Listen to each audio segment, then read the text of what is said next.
Welcome to the Claims Underground podcast with your hosts, Corey Locke and Troy Willis, where we help policyholders just like you understand your policy and how to navigate through an insurance claim. We advocate for homeowners as well as businesses when insurance companies won't pay. So if you're tired of getting the runaround and ready to find out what's really going on, then let's get down to business and learn from the insurance claims experts, Corey Locke and Troy Willis.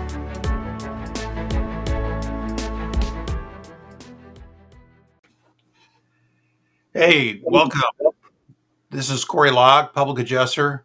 I'm a public adjuster out here in California, and I've been a public adjuster for the last 9 years out of my total experience of almost 35 years now. This January makes 35 years as an insurance adjuster, working as an independent adjuster, large loss adjuster, and then finally as a public adjuster. So I just wanted to give you a little background on me and my co-host tonight, Troy Willis. Please jump in and give us a little background on you. Hi, my name is Troy Willis. I'm a licensed public adjuster. I'm a retired builder, expert witness, certified appraiser, and umpire. I've been doing this for more than 30 years total. I advocate for policyholders and their insurance claims. And today we're going to talk about topics that will help you have a better understanding of your policy. If you approach it by what's the worst thing that's around me, I think that you'll get a better handle on what you need to insure and how well you need to insure it. And nowadays, it's very expensive for a policy. But is it more expensive for you to buy the right policy or more expensive for you to buy the wrong policy? I would say the wrong policy costs you much more all at once, and you have no way to recover from that.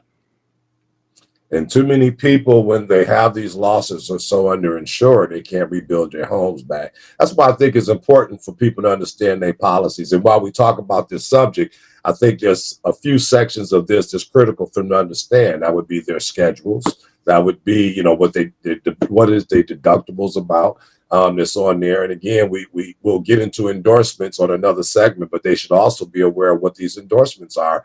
As you mentioned about building your policy, knowing you have the proper coverage on what you need. I mean, you're 100% correct. Many times when people buy a home, the first thing they do, insurance companies mortgage companies say you got to have insurance. They go online. They don't even bother with an agent. They look for the best price. And, we can't count anybody's money, but the best price is that saying you kind of get what you pay for.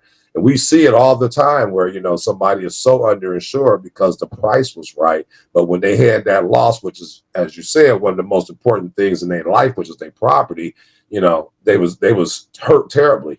And, to avoid a lot of that is just basically by you being more aggressive and taking the helm about your own life. And so, it's really my job to determine how much coverage I need and not leave it up to just somebody else. So when it happens, I'm not out there, calling the PA that, they won't give me a place to stay. The estimate is so lowball, I can't rebuild. They're not treating me fairly. They won't take my calls. I mean, it just goes on and on and on and on the list. And I think by giving people this information like we are, it allows them to weaponize that in a way where they can defend a lot of this themselves with the insurance company and maybe set a different scope before we even come to the table. They've been and already did some of our job for us and line some things up to where they don't even realize how that would be effective to them in many ways. It's almost like when we get to the plate, we always got to start over on the game. You know what I mean? Imagine coming into the game and you're already on second base. Well, I think that what you've hit on is correct. I think that they need to be more aggressive. And another way that we're saying this, and the reason we're doing this podcast is we're empowering the people to figure this stuff out.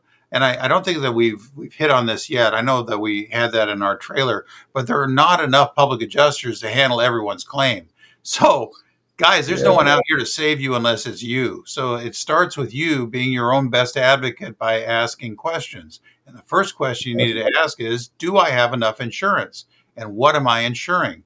And what am I trying to insure against? These three questions are critical for you to become your own best advocate. I agree. I so agree. So if we was referencing the schedules from A through D, and we was trying to explain it in the most simplified way, how would you best to approach, let's say, Schedule A, dwelling? How would you define dwelling to the people in the most simplest form?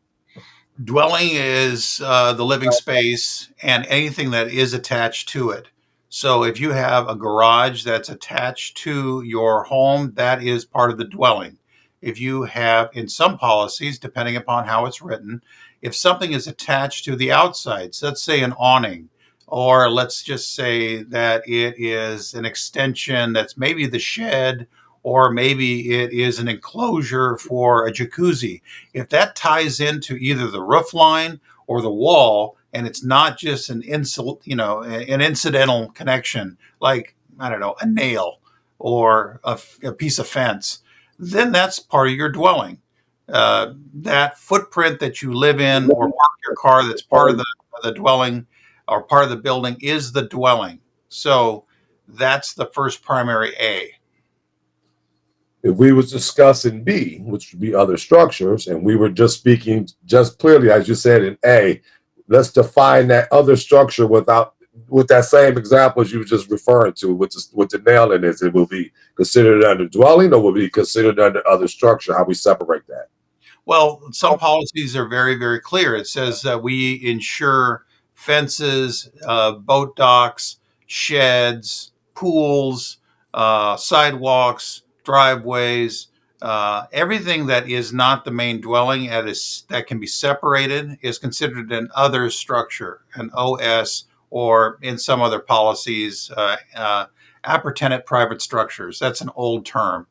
But usually under coverage B, it is 10% of coverage A, and that's an automatic number unless you add in for more money. But B is primarily all the things that are not coverage A, or the dwelling. And usually they're separated or were constructed after the home was constructed. Got you. That was very informative. Well, I'm sure many people out there going to say, hey, what about my personal property in my house? I mean, I got to get that covered. I got my furs. I got, my gators. I got my $2,000 dress going on. I got memorabilia. I mean, what happens with my house? And we know in these policies, they would include contents coverage, which would be Schedule C. And right. How would you best define summing up Schedule C for the people? Schedule C is your loose contents, or contents that you buy, bring into the house. You constantly hear this example. If I took your house, turned it upside down, and shook it, everything that fell out of your house is your contents. Now, that's just a rough and crude way to say it. But usually it's all the things that you're wearing or sitting on or you use, and it's not part of the main dwelling. It wasn't constructed with the main dwelling. It was brought in, and when you leave that after you sell the house, it all goes with you. That's contents. That was very informative. Our next portion would be Schedule D, loss of use, or ALE, allowance for living expenses. How would you best describe that for people to understand? It's living outside of the home when your home is no longer habitable. That is Schedule D, or Bucket D, or Coverage D, whichever one you define. And there's two ways to look at your additional living expense. It could be traditional ALE, which is incurred and reimbursed. So if you had to go and spend a night in a hotel, you would have to present the bill to your insurance company to be reimbursed. That is a traditional ALE coverage. It's always reimbursed. You have to incur it. And that's how that's handled. It's an as incurred coverage. However, if you have something that is actually more beneficial, a fair market value, for fair rental value, FRV, then they can approximate what the value of your home is, size-wise, furnishings, maybe you got a pool, maybe you're in a secluded gated area. They would have to compensate you for the fair rental value of your home and then just give you the money. You don't have to incur it. Couldn't have been said better. We'd like to thank everybody for joining us tonight. Until next time. Thanks again. Thanks for listening to the Claims Underground podcast. We hope you enjoyed this segment. If you need more information on insurance policies, feel free to check out our website, www.claimsunderground.com. And remember, when the insurance companies won't pay, we're here to help. Until next time.